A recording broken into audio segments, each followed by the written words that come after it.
사도 바울이 비시디아 안디옥에서 설교한 내용을 중심으로 이제 마무리를 하려고 합니다. 사도 바울이 설교한 내용은 구약의 쭉 내용을 정리해 오고 이제 설교의 마지막 핵심을 어디에 초점을 딱 맞추며 설교하고 있냐면 예수님이 부활하신 것에 초점을 맞추고 뒷부분에 굉장히 많은 내용을 할애하면서 치밀하고 체계적이고 증거를 가지고 예수님의 부활을 입증하면서 설교하고 있습니다. 그러니까 부활이 얼마나 중요한지를 이 사도 바울은 정확하게 깨달은 것입니다. 왜냐하면 예수님이 나무에 매달려 가지고 죽었던 사실을 다 알고 있었고 자기가 거기에 주동적인 역할을 하면서 예수 믿는 자들을 핍박했기 때문에 그 예수가 살아나지 않았다면 바울 자신이 예수님을 믿을 리가 없잖아요. 그러니까 본인에게 가장 각인이 정확하게 된 것이 예수님의 부활입니다. 그리고 그 부활하신 주님이 다마스커스의 기독교인들을 핍박하러 가고 있는 사도 바울 본인에게 직접 나타나셔서 왜 나를 핍박하느냐, 누구십니까 하니까 나는 네가 핍박하는 예수다 라고 말씀하시면서 거기에 자기에게 찾아오셔서 전 인격의 변화를 주신 분, 그리고 남은 삶을 살아가는 사명을 부여하신 분이 바로 부활하신 주님이시기 때문에 이 바울은 부활을 정확하게 증거하지 않을 수가 없는 거죠. 그런데 우리가 여기에서 이 사도 바울의 부활에 대한 메시지를 굉장히 잘 분석해 봐야 될 이유가 뭐냐면 바울 자신이 유대교에서 성경을 달달 외운 장본인이었기 때문에 그 성경을, 구약 성경을 그렇게 다 외우고 있는 본인이 정작 자기를 구원하러 오신 메시아를 모르고 그를 따르는 자들을 핍박하는 선두에 섰던 자이기 때문에 너무나 그 마음에 회개하는 마음이 절실하고 자기 자신이 잘못됐다는 것을 철저하게 깨달았던 사람이기 때문에 같은 룰을 범하고 있는 유대인 그 율법주의자들에게 설교를 아주 강력하게 할 수 있는 것이 예수님의 부활을 집중적으로 설교하는 것이죠. 그래서 그 부활을 어떻게 증거하고 있느냐를 우리가 잘 봐야 됩니다.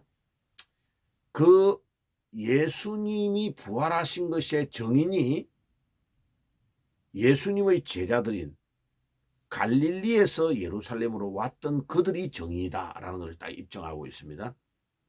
그 정인을 이름은 안 밝혔지만은 베드로와 야고보와 요한과 같은 갈릴리 어부들이 예수님에게 전도가 되어 제자가 됐잖아요. 그리고 살아나셔서 40일 동안 계실 때에 그들과 또 동거동락하면서 살아나심을 보여주시고 마지막으로 부탁하신 말씀들을 다 들었던 당사자가 바로 베드로와 야고보와 요한과 같은 예수님의 제자들이기 때문에 바울이 그들을 만나서 예루살렘에서 그 이야기를 다 들은 거죠. 그리고 결정적으로 본인이 그 부활하신 주님을 다마스커스로 가다가 만난 것이기 때문에 이렇게 입증을 딱 하면서 증거를 대는 거죠. 그리고 본인이 만났다는 것을 증거하면 좀 호소력이 없다고 생각했는데 그거는 말을 안 하고 이제 바울이 두 번째로 구약에서 자기가 유대인으로서 달달 외우고 있었던 내용 중에 예언되어져 있던 말씀을 인용해서 그 예언이 성취되어서 예수님이 천년 후에 부활하신 것이다 라고 이야기하는 겁니다. 그 입증을 누구의 말로 가지고 하느냐 하면 다윗 왕이 시편 16편 10절에 예언해 놓았던 말씀을 인용하고 있는 겁니다.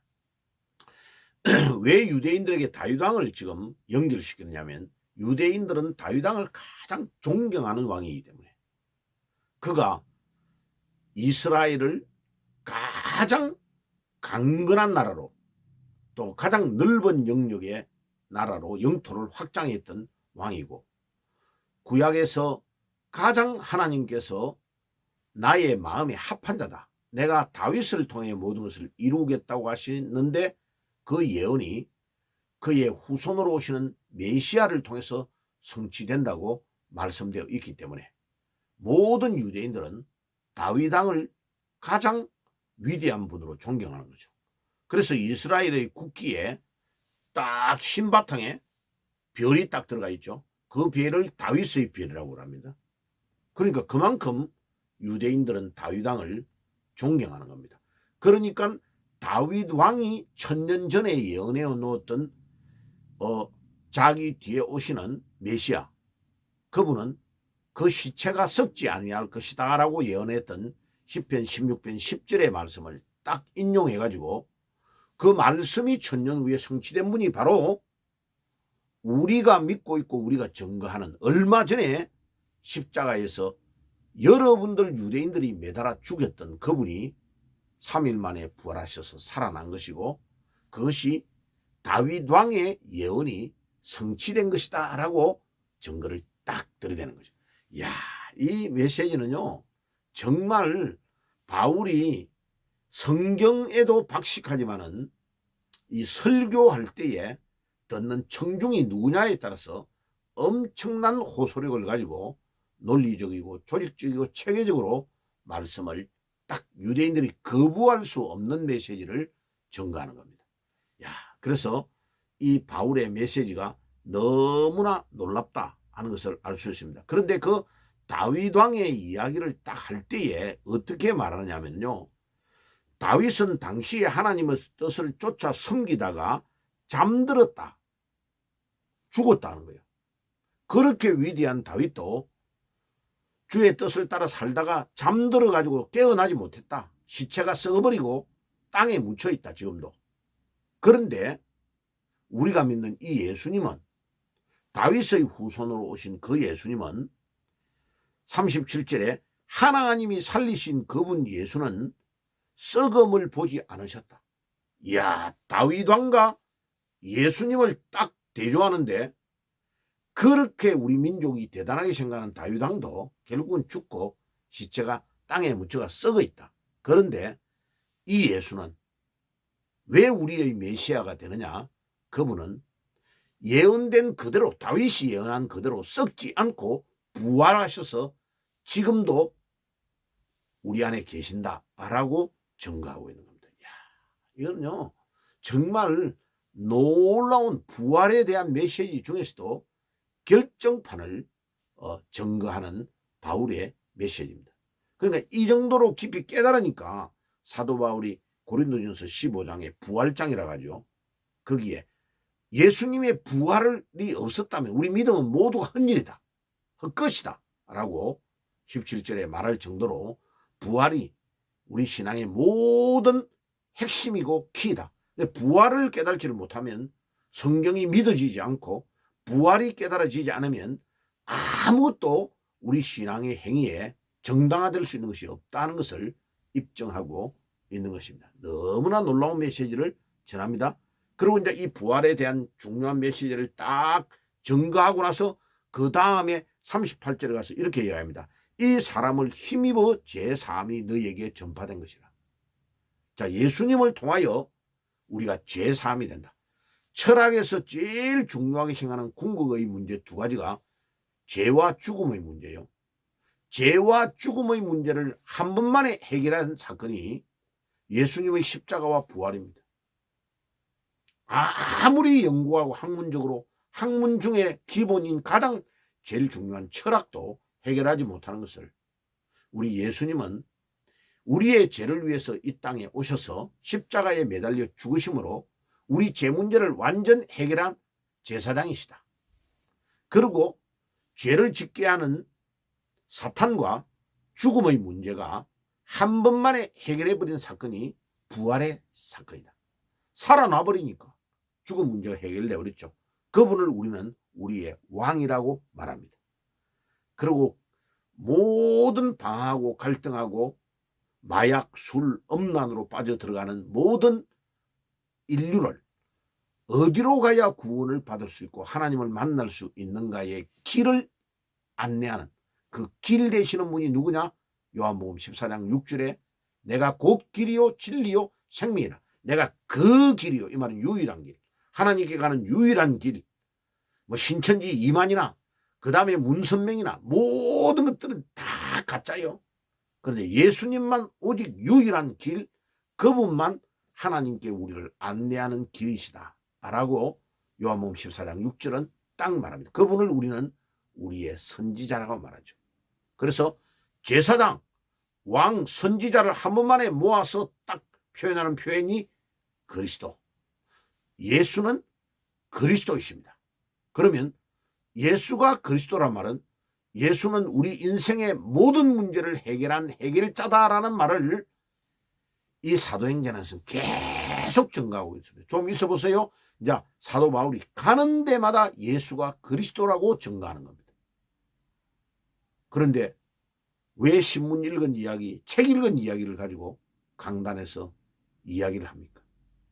지금 예수가 그리스도라는 걸 증가하기에 우리 시간이 모자라는데 진정한 사도들이 증가한 복음의 메시지가 강단에서 증거되지 않으니까 교인들이요, 일주일 동안 지치고 힘들고 너무나 생명의 말씀을 들으러 교회에 와 있는데 신문 읽은 이야기, 뭐 책 읽은 이야기, 웃기는 이야기로 시간을 다 낭비해버리고 가니까 교인들의 영혼이 다 죽어버리는 겁니다. 예? 그러니까 목회자들 여러분들, 이 말씀을 듣는 분들 정말로요, 예수님을 정확하게 깨닫고 예수님에 대해서 정확하게 이해하면 우리 삶의 모든 문제가 다 해결됩니다. 예? 자녀의 문제, 부부의 문제, 이 민족의 문제, 가정의 문제, 모든 세계의 문제가 예수님이 우리 인생의 모든 문제의 해결자이십니다. 그래서 그 예수님을 헬라어로 카이로스라고 합니다. 분기점, 예수님을 어떻게 이해하느냐에 따라 인생이 완전 결정되어 버리는 것입니다. 바울은 지금 그걸 말합니다.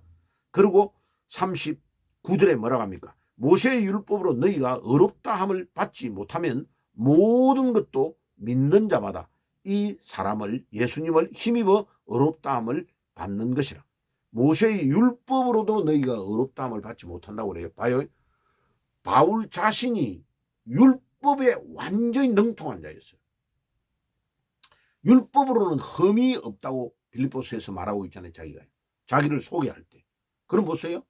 그런 위대한 율법주의자가 율법으로는 의롭다함을 얻을 수 없대. 우리가 아무리 노력하고 율법을 지키려고 해도 우리는 완전할 수가 없다는 겁니다. 그러니까 알미니안주의의 사고방식, 그 신학적인 모든 그 도구만은 완전 틀린 겁니다. 왜? 하나님이 우리를 예정하시고 예정했는데 우리가 협업을 해가지고 우리의 어떤 그걸로 그것이 협업이 되어야만 구원이 된다고 말하는 거 완전 틀린 겁니다. 우리의 노력으로는요 절대 구원이 없습니다. 그 알미니안주의를 주장하는 자들은요 뭐를 못 깨달았냐? 바로 어거스틴이 말한 것처럼 내가 얼마나 죄인인가를 못 깨달아서 그렇습니다. 우리 인간은요 내가 내 스스로 절대로 헤어나올 수 없는, 이미 에베소서 2장 1절에 우리는 사망 선고가 완료된 자입니다. 완료된, 이미 죽어버린다니까. 우리는 우리의 혼자의 노력으로는 하나님을 찾아갈 수 있는 능력 자체가 두낫이 아니고 캔낫이요 할 수 없다는 거예요.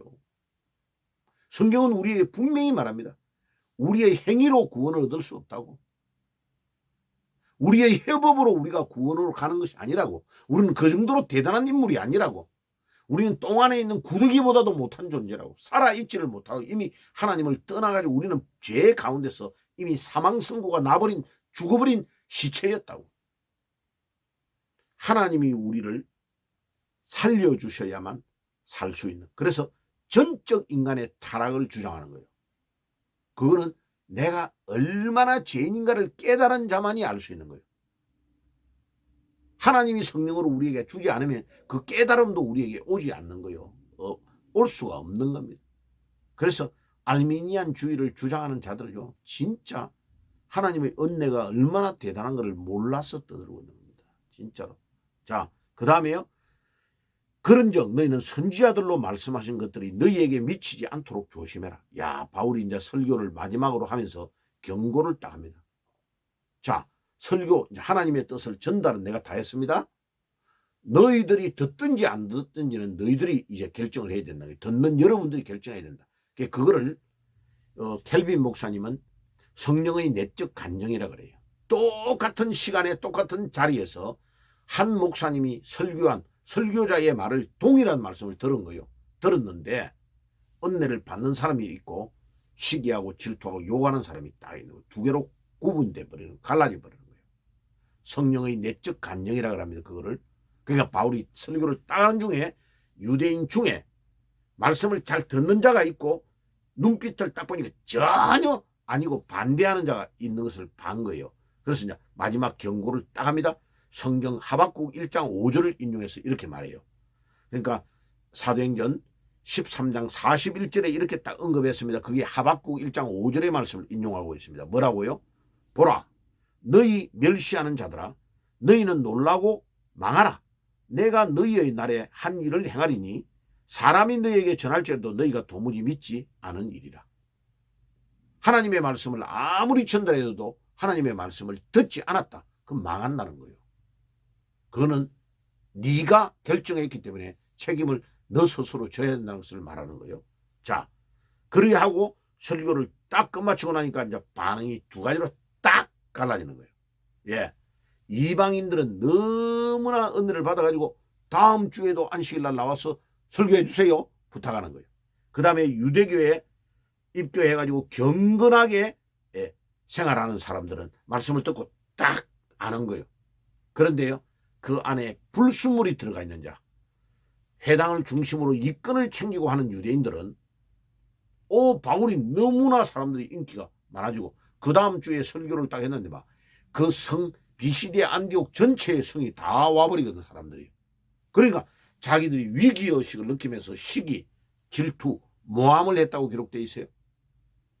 그러니까 바울과 바나바가 이제 떠나가면서 이제 두 번째 안식일에 설교를 다 하고 온 사람들이 은혜를 받는데 일부 몇 명이 거기에 기부인들과 거기에 좀 자리 권력자들 이런 사람들을 규합해가지고 바울과 바나바를 막 쫓아냅니다. 성으로 이제 쫓아내는 거예요. 그러니까 성으로 쫓아내니까 그때도 나갈 때의 성경 이사야 42장 6절과 49장 6절의 말씀을 인용합니다. 딱 그러니까 성경 박사님들이, 이 사람들 어릴 때부터 유대인들은 성경 구약을 달달달달 외운단 말이에요. 그래 거기에 맞는 성경 구절을 딱 꺼내는 거예요. 거기서 뭐라고 하느냐? 내가 너희를 이방의 빛으로 세웠나니 이것은 내가 땅 끝까지 구원을 전하게 하려 함이라. 바울과 바나바가 유대인들이 안 받아들이고 우리를 쫓아내니까 나도 유대인인데 하나님 우리를 이방의 빛으로 세웠다라고 말하고, 그 말을 하니까 막 이방인들은 막 박수를 치고 난리죠. 이방인들에게 복음 전하러 이제 가겠다고 하니까. 그러면서 성 바깥으로 나가면서 막 발에 먼지 묻은 거를 다 탈탈 털어버리고 가는 거예요. 그건 뭐야? 책임이 우리에게 아니고 당신들에게 있다라는 것을 딱 말하면서 보여주면서 이제 이고니온이라는 데로 가면서 복음을 전하러 가는데 바울과 바나바는 기쁨과 성령이 충만했다라고 52절의 마지막 절에 그렇게 기록되어 있어요. 보세요. 자, 오늘 말씀을 맺겠습니다. 비시디아 안디옥의 회당에서 복음을 전한 바울과 바나바의 일행이 계속되는 반대도 또 그 안에 하나님의 말씀을 사모하는 자들이 있다는 것을 알고 가는 곳마다 복음을 전하는 담대한 일을 담당했습니다. 자, 우리도 우리의 남은 삶에 어디를 가서 무엇을 하는지 우리는 시간이 있든지 때를 얻든지 못 얻든지 항상 복음을 전해야 될 사명이 우리에게 있습니다.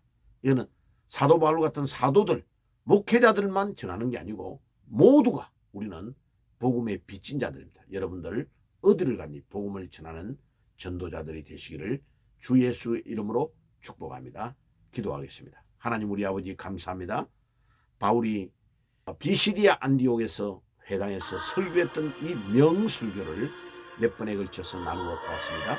주님, 이 말씀이 우리에게 잘 박힌 목과 같이 심령에 박히게 하시고 정말 예수 그리스도의 부활을 증거하는 데 우리의 남은 삶을 온전히 드릴 수 있도록 축복해 주옵소서. 예수님의 이름으로 기도드리옵나이다. 아멘. 지금은 우리 주 예수 그리스도의 은혜와 하나님 우리 아버지의 사랑하심과 성령님의 교통하심이 오늘도 부활의 주님을 증거하기를 소원하는 모든 주의 백성들 머리 위에 지금부터 영원까지 항상 함께 계실지어다. 아멘.